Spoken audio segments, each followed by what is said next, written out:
This is Where We Live from Connecticut Public Radio. I'm Patrick Scahill in for Lucy Nalpathanchel. For centuries, the Connecticut River was New England's fertile valley. Indigenous tribes and later European settlers farmed the river, living with it. But when the Industrial Revolution hit, the river became something to be tamed. Factories, bridges, and train tracks were built along its banks, and the power of the river was harnessed to produce electricity and other conveniences of modern life. But in 1936, the power of the Connecticut River was unleashed. Severe storms caused surges that flooded river valley towns from Vermont to Connecticut, and that led to infrastructure investments that still affect us today. Joining us to explain is Josh Shanley, author of the Connecticut River Valley Flood of 1936. Shanley was a firefighter paramedic working in emergency management for 30 years. He's also an adjunct professor at Purdue Global University, and his blog, newenglandfloods.org, examines critical infrastructure and climate change resiliency through history. You can join the conversation. Find us on Facebook and Twitter at Where We Live. Josh, welcome to Where We Live. Thanks so much for coming on today. Thank you, Patrick. Thank you for having me.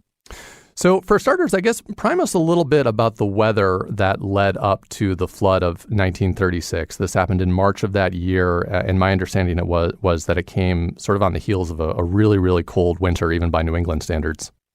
Yeah, exactly. You set it up quite well. It was particularly cold that winter leading up to March of 1936, and there was a lot of snow, and the ice on the Connecticut River and the tributaries was particularly thick as well.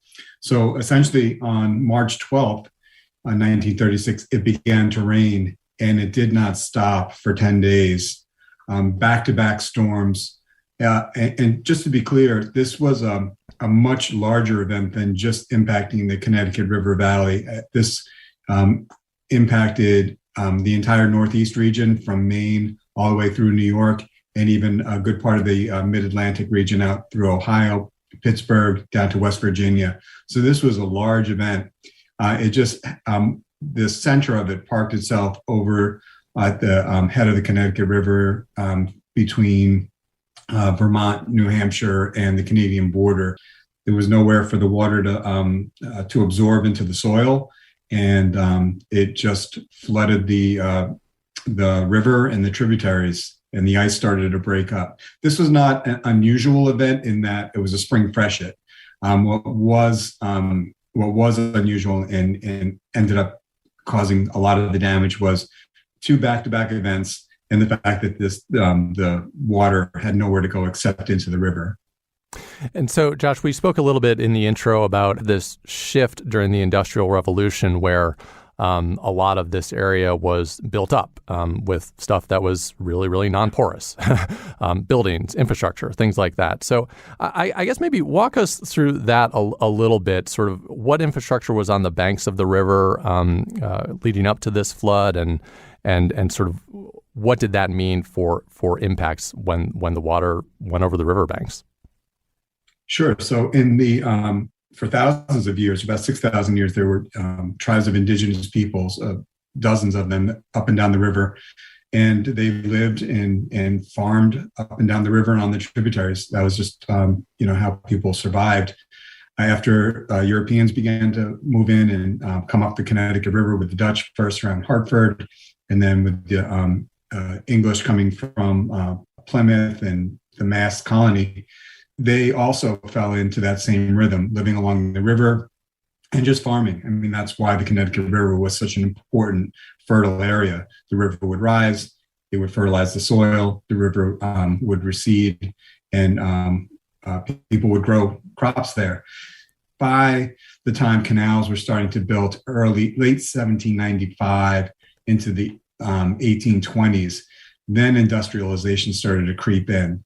So there was something about the steep tributaries along the Chicopee River and the Deerfield down into the Farmington that really made for ideal areas for industrialization. It's the velocity of the river that turns turbines. And over time, into the 1860s and certainly beyond, factories began to be built there.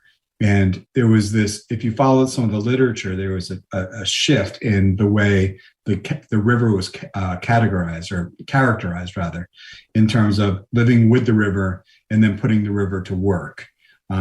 that's where people were less reluctant, less able to step back when the river rose.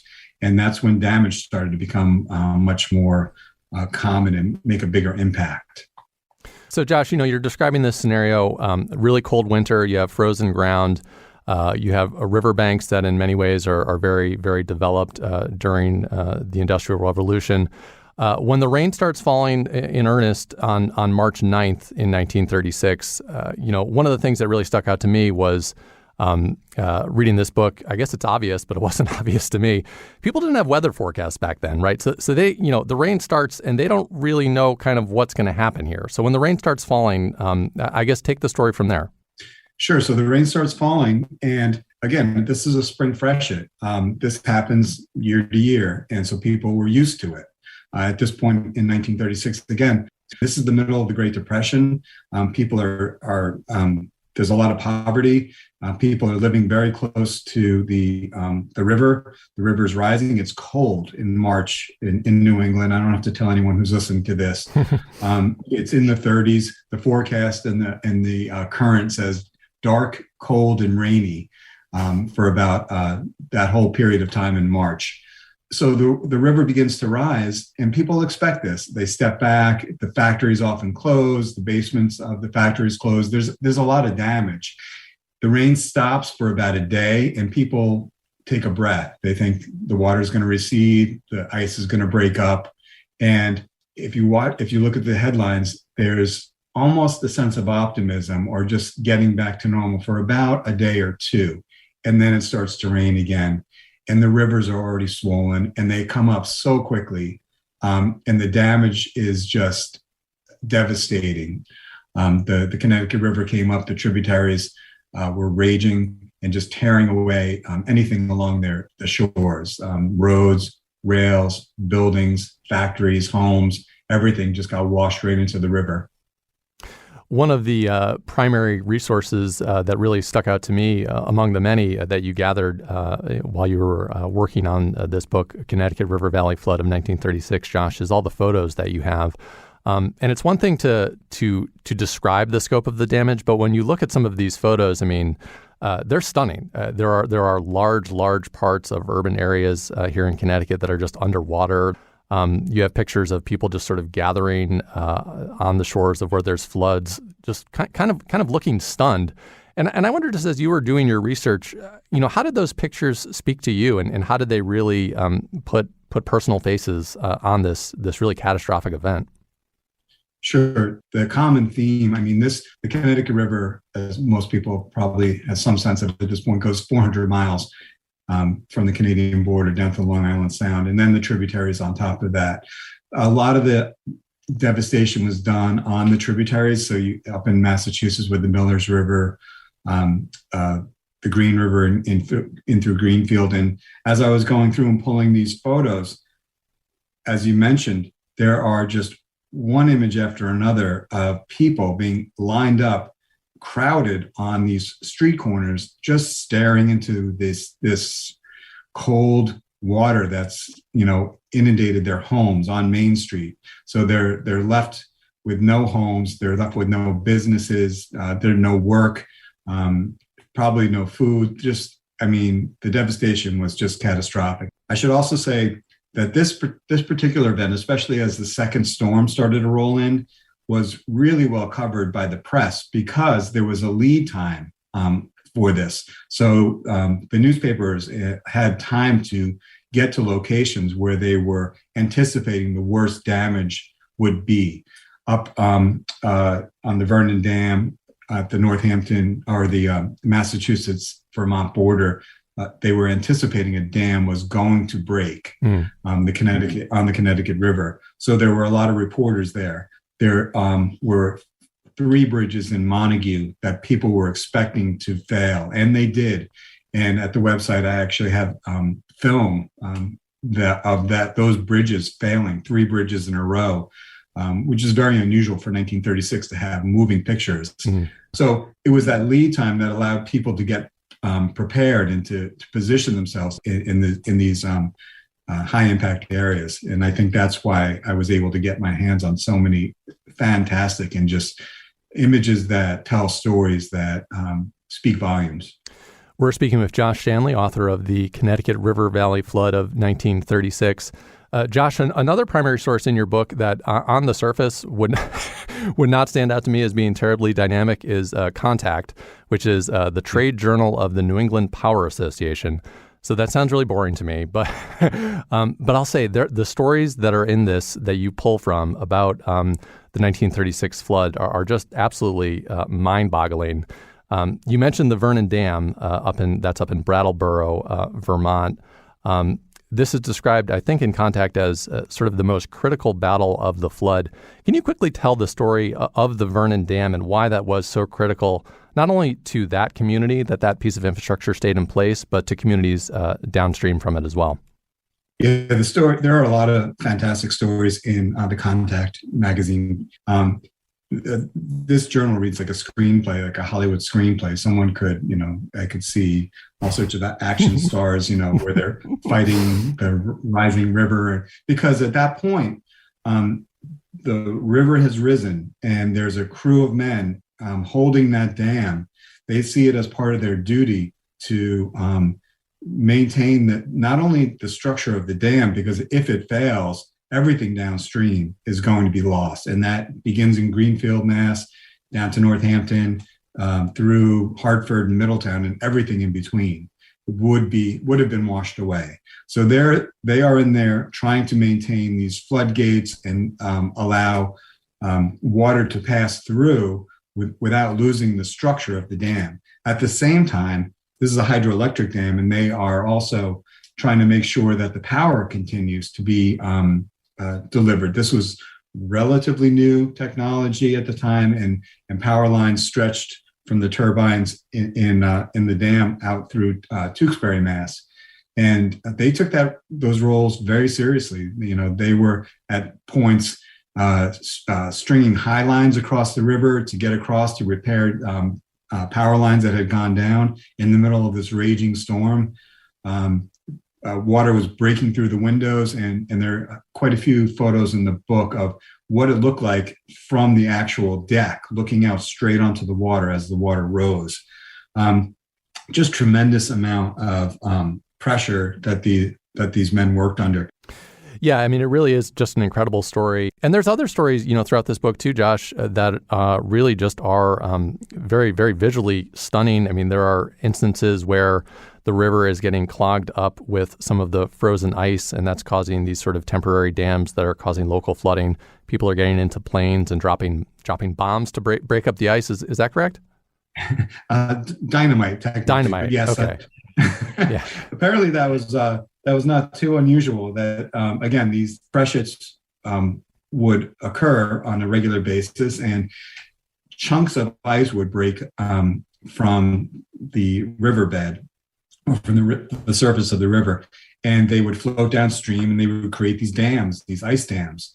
One story out of the Contact magazine talks about a turn in the river just near Mount Tom, so somewhere between Northampton and Holyoke on the Connecticut River, where they anticipated the river would rise behind these ice dams. So, I mean, the way they describe it sounds kind of just, so what we did was we loaded up a small airplane with a box of dynamite and flew over, lit them, and dropped these sticks of dynamite with the hope and expectation that it would clear. The tone of it seems somewhat matter of fact, and even the way they describe it, and there's multiple accounts of this up and down the river. So I took it that was standard practice at the time. In some cases it worked. In many cases it did not, because a small stick of dynamite against a huge ice dam with chunks the size of cars was really a force to be reckoned with, and was not going to fall to one stick of dynamite or multiple sticks, apparently.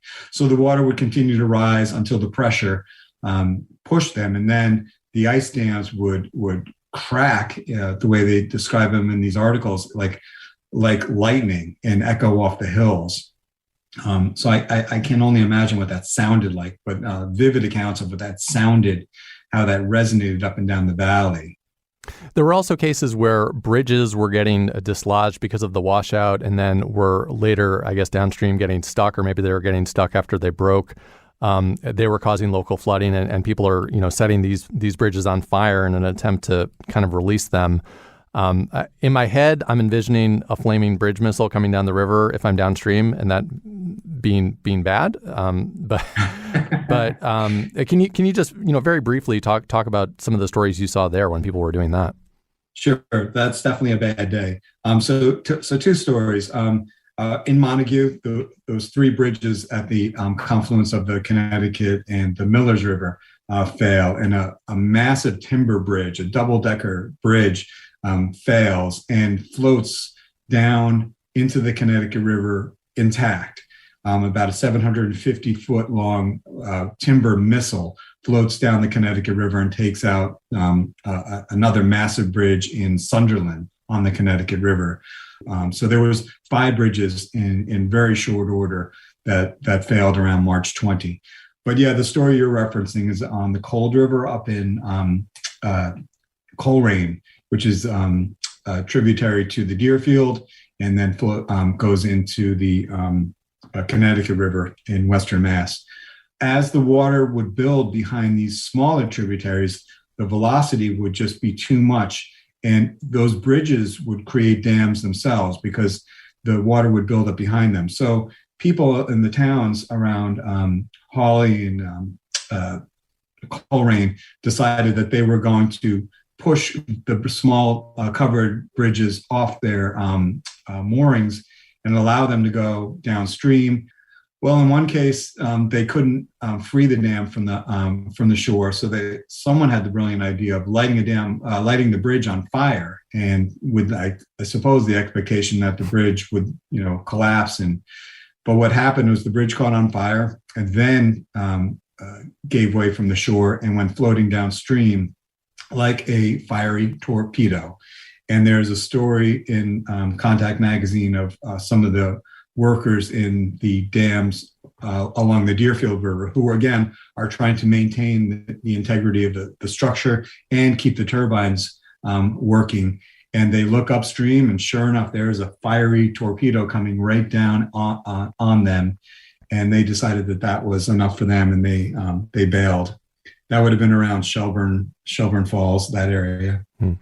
We're talking with Josh Shanley, author of the Connecticut River Valley Flood of 1936, which is filled with a ton of riveting stories about this, in many ways, really, really tragic event that impacted New England. From Connecticut Public Radio, this is Where We Live. I'm Patrick Scahill, in for Lucy Nalpathanchel. Coming up, we'll talk more about the fallout from the 1936 flood and what that meant for infrastructure developments that are still with us today. You can join the conversation. Find us on Facebook and Twitter at Where We Live. This is Where We Live from Connecticut Public Radio. I'm Patrick Scahill, in for Lucy Nalpathanchel. A recent report from the Intergovernmental Panel on Climate Change says stopping climate change is possible, but time is running out. Our guest today says states and the region need to be working together to plan now for the extreme weather and flooding tomorrow, because, as he puts it, the past is prologue. Joining us is Josh Shanley. He's a longtime firefighter paramedic and author of the Connecticut River Valley Flood of 1936. You can join the conversation. Find us on Facebook and Twitter at Where We Live. Josh, one thing I did want to ask you in the last segment was about some of the flooding that happened here in Hartford, Connecticut.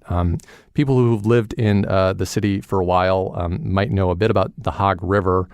This is a river that's kind of literally buried right now. We'll talk a little bit more about why it got buried following this flood. But what was some of the flooding that happened in Hartford in 1936? Yeah, so essentially the Park River, or the Hog River as it's known, flowed right through the center of Hartford in through Bushnell Park. The river rose in the 1936 flood and just did, there's an article in the Current that describes $10,000 worth of damage. I'm not sure how that translates to today's dollars, but the photos would give you some idea of the damage. I mean, Bushnell Park is inundated and the state capitol is flooded. All of the infrastructure in that area, again, keep in mind the gas, the oil, The pollution in that area was just horrific. So it wasn't just a pond; it was raw sewage. It was just contaminated beyond all belief. And the many articles describe the smell and the oil slicks on top of this as just being leading to a lot of public health issues. That area also is very close to the Colt factory, and when the waters recede, a decision is made that can't happen again. We are in between wars, keep in mind, and we are looking at what's going on in Europe and anticipating that we may be drawn into some strife, and that we cannot afford, that Connecticut cannot afford to be without Colt and Pratt & Whitney, the State Armory. It was also impacted during that event. So in the aftermath of that, when the floodwaters did recede, in fact, a decision was made to bury the Park River. And it ends up being a huge project. It takes about 10 years. Very complex, complicated, expensive project, but it was deemed critical because that could not be allowed to happen again. Also along the Connecticut River, anyone who drives up and down 91, if you look on the Connecticut River side, you'll see those massive flood walls, about a mile of concrete flood walls. I think there are 9 pumps in that flood mitigation project, and that was all built by the U.S. Army Corps of Engineers and then handed over to the city to manage it. One of the things that your book outlines is this, as you're describing, fairly quick, expensive, and very comprehensive federal response to the 1936 flood. One of the things, Josh, that stands out to me there is marshaling an infrastructure effort like that requires rallying a lot of troops. It requires rallying town leaders, state leaders, in some cases probably even just local leaders in communities to get behind these types of projects. That's really hard to do. And I think it's also hard, maybe to make the argument to someone upriver that, you need to pay for stuff that's going to protect people downriver. So can you maybe just talk a little bit about how that tension was approached as the region was building out infrastructure in the wake of the storm? Sure. You're hitting on some critical points that are, to some degree, still not worked out nowadays. But at that time, in the aftermath of 36, that led to the 1936 Flood Control Act, and it designed this infrastructure that would take, decades to build out. And it started in relatively short order. But as you're referencing, Patrick, the flood control infrastructure that's protecting Connecticut is essentially built along the Connecticut River in Vermont and New Hampshire on the upper half of the river. And then along the tributaries as well. It spreads for many, many miles from the actual river, and involves drainage and reservoirs that allow the precipitation to be absorbed before it falls into the river and the tributaries. And a majority of that happens upriver. And there are, even into the 50s, there are politics that get entwined in this. And between the agriculture and the industry and the economics and the social and cultural issues around these challenges, it's amazing that anything got done, frankly. But what ends up happening is that a series of infrastructure is built by the U.S. Army Corps of Engineers, a sprawling infrastructure that connects beyond the Connecticut River and other major river basins. And it allows for them to a large degree moderate how much rainfall ends up getting into these rivers. But it is no easy task. Massive expense, a lot of political wrangling. And then also keep in mind that the people in the communities that are typically up along the river and the tributaries are already people that are struggling. I mean, the people who are living on the hill are doing so and not being impacted by these events directly. So these are already people who are struggling that are having to deal with the impact early and often when it comes to flooding. One thing I know you said in the past, Josh, is what's passed as prologue. I have to say, when I think about infrastructure investments, I don't really see it being approached that way. I think infrastructure is often built then it's just kind of left there. There isn't usually a lot of thought given to life cycles. I don't think, I think it's fair to say government doesn't always do life cycles really well. I wonder if you can maybe just pick up on that thought a little bit when you're looking at the infrastructure that is out there today. I mean, again, a lot of this was built almost 100 years ago now when we're talking about the 1936 flood. Kind of what comes next? I mean, how are we thinking about updating that infrastructure that's out there now to ensure that it's resilient enough for storms that come in the future? Well, it's complicated, and as I referenced earlier, part of that is because it does cross state lines. Another complexity is that there's no single solution to resolving each of these issues. There are so many points along the river, the Connecticut River and the tributaries, that need to really be evaluated and engineered individually. So that just adds to the complexity. In the aftermath of 36, there was a huge push to build flood control infrastructure. And it did go through 38. But by the time the country entered World War II, it was pretty much the focus had shifted, and not a great deal of work went into that infrastructure in the aftermath of World War II. It was just built what was built. Some projects were finished up, but the biggest push was in that window of between 36 and 41. After that, the focus shifted for obvious reasons. The problem is, though, most of those systems still have not been maintained or updated to reflect, where we are likely headed with the issues around climate change. Even at that time, the systems were built for certain climate patterns, certain precipitation patterns. And a big question is whether they will, even on a good day, would have survived the different changing precipitation patterns and in between droughts that we're anticipating looking forward. I've personally toured some of these dikes and flood walls and dams that are up and down the river, and with the U.S. Army Corps of Engineers at points. And I've seen places where flood walls are cracked to the point where you can put your arm into it. Trees 6, 8, 12 inches across are growing out of riprap, and engineers are concerned with that. It weakens the infrastructure. There are definitely places along the river that are more vulnerable than others, and these are big, very expensive projects. The American Society of Civil Engineers gives report cards to infrastructures by state. There's no state in the country that is doing well, but Connecticut got, for 2018, the most recent report, got an overall report on their report card for as a C-. And according to the ASCE, there are 284 high hazard dams in the state of Connecticut, meaning that if they fail, there is likely to be damage and potentially life lost. There are 21 miles of levees, and those levees protect $3.4 billion of property. And there are 120 miles of inland waterways. So there's just a lot of infrastructure that is in place that needs to be maintained and in many cases upgraded. We're talking with Josh Shanley. He's author of the Connecticut River Valley Flood of 1936.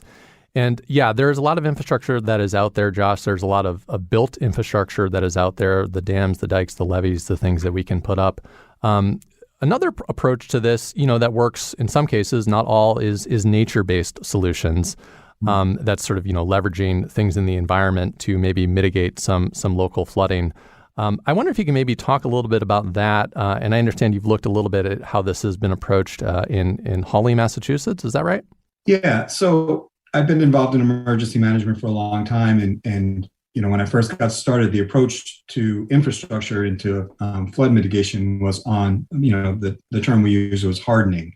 And that involved, flood walls and riprap along riverbanks. It turns out, if we talk with environmental scientists and people who pay attention to hydrology and these kinds of things, that increasing the velocity of the water is what does the real damage. Volume is certainly one problem, but the velocity of the water is what really causes major problems. So if we build a concrete wall that keeps the water from getting into the community, but increases the velocity as it transfers downstream, we're only shifting the problem from our community to the one that's downstream. And that's essentially what happened up in Hollymass in the aftermath of Irene in 2011. Tremendous damage was done on a small tributary to the Deerfield River, the Chickley River, as you mentioned. And it did damage to the river, but also ripped away Route 8, the state road that wound its way to Route 2. It created all sorts of damage and real genuine problems for the people in that very small community up in Massachusetts. This was played out in the newspapers over a good 6 to 12 months, if not longer. Long story short, those changes had to be undone, and the solutions that were put into place there were much more based on nature. So instead of pouring concrete and riprap in that case, the stream, the creek, the river was allowed to meander, and the banks were softened by replacing vegetation. And it's that approach, these nature-based solutions, that not only are more effective, but they look nicer. They provide recreation. They provide a better environmental sense, and really keep the culture and social fabric of these communities, which is why people live there to begin with. So it really is a win-win. I suppose if there is a downside, these approaches may cost more upfront, but ultimately, in the long run, they are a win. We just need to take the time, ideally before they are damaged, to implement these systems. These are the kinds of systems that we can put into place before they're destroyed, before they're damaged, and that's a much more cost-effective, but somehow counterintuitive solution. To go in and to do this mitigation work around these vulnerable areas. It's sometimes a hard sell when the economy is struggling as we are now. I wonder, if you can maybe speak for the last thing here, as someone who's been in disaster mitigation for most of your life.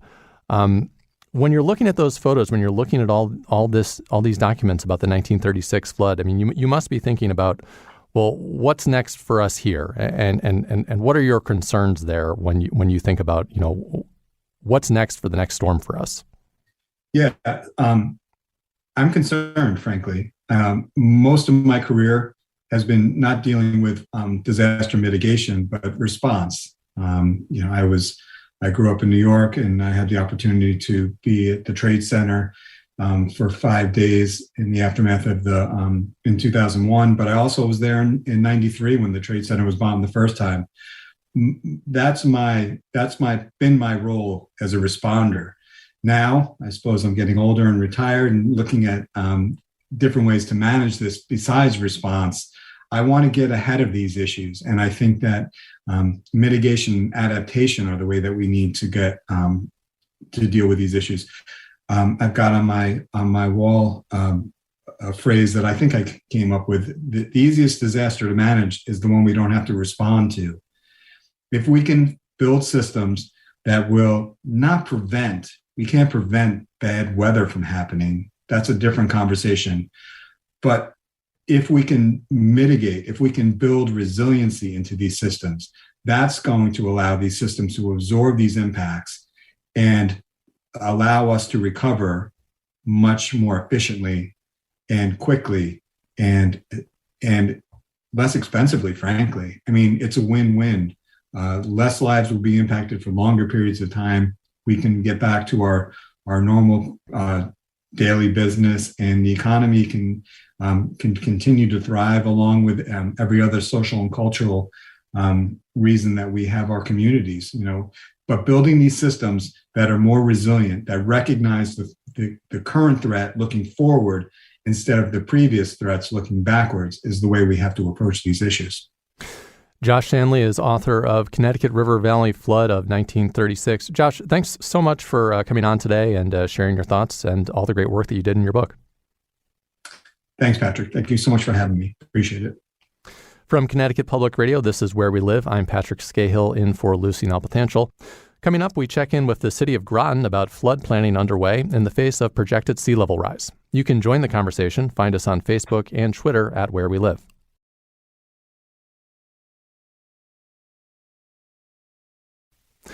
This is Where We Live from Connecticut Public Radio. I'm Patrick Scahill.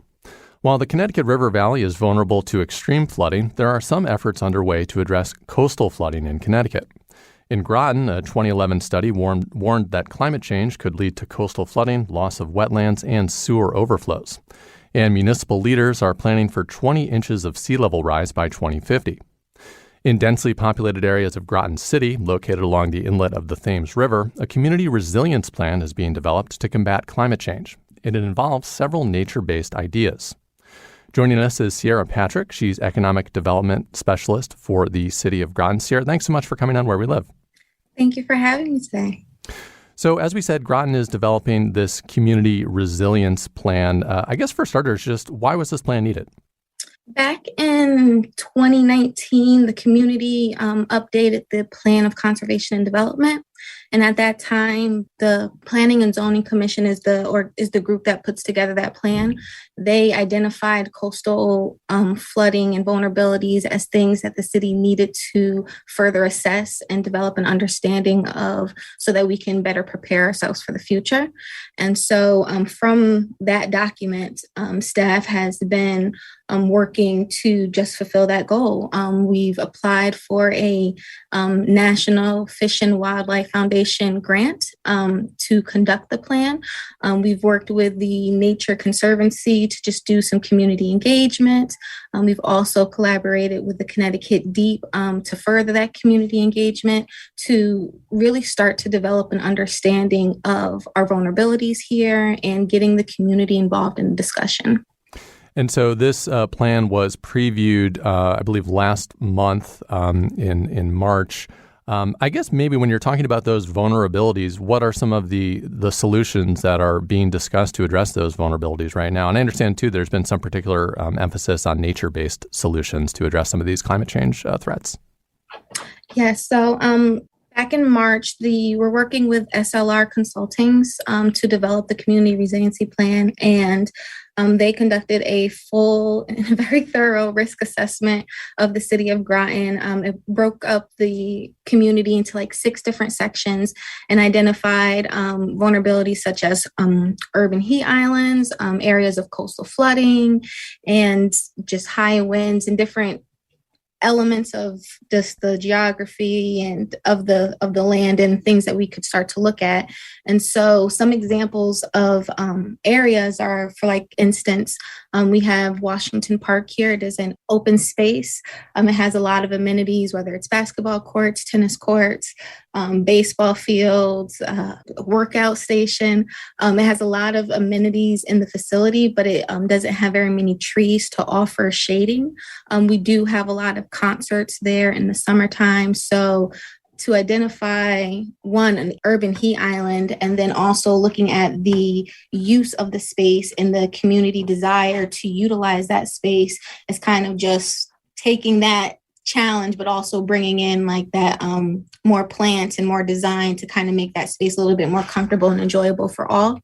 We also looked into the coastal flooding from the Thames Riverside. So looking at Shore Avenue, that is next to the Eastern Point Historic District, as well as the Eastern Point Beach. So looking at different ways that we can maybe mitigate the storm surge that is experienced in that neighborhood currently, and looking at natural-based solutions. So there's a retaining wall that our Public Works Department is looking to do some repairs for, and right next to it there's a small little open space area, and the SLR consultants along with Dewberry looked at installing a natural-based berm.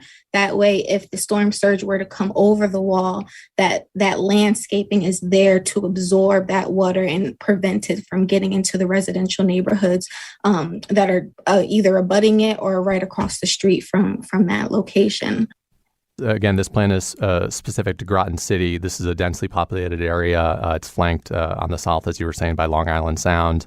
The Thames River Inlet is over on the west. There are a lot of people that are living here, and I wonder if you can maybe speak a bit more about how you are engaging the community in these conversations now to prepare them for some of the possible threats that sea level rise might bring to where they live. So a lot of our communication has definitely, or community engagement has been centered around this plan and really understanding what are some of the vulnerabilities and things that people are experiencing now as we have these different weather events and event things that happen. So the community engagement piece is very important, and we're still developing it because there's so much more that we need to discuss with the community and come together and collaborate on, because resiliency, like the municipality plays a role. It is going to take the entire community and all the local organizations, property owners to really come together for certain solutions and collaborate and find ways to work together to achieve our goals, and really understanding what those goals are as well. So we're in the beginning stages of the community engagement process. On May 23rd, we will present, SLR Consulting and staff will present the project findings and some of the proposed concept plans to City Council. And then from there, I am working with a couple local organizations to develop additional community engagement so that we can really start to have these meaningful conversations in a very productive way. Cierra Patrick is Economic Development Specialist for the City of Groton. Cierra, thanks so much for coming on today and sharing some of your insights for the work that you're doing. Oh, thank you for having me. I'm Patrick Scahill in for Lucy Nalpathanchel. Today's show is produced by Katie Pellico. Our technical producer is Kat Pastor. Download Where We Live anytime on your favorite podcast app, and thanks so much for listening.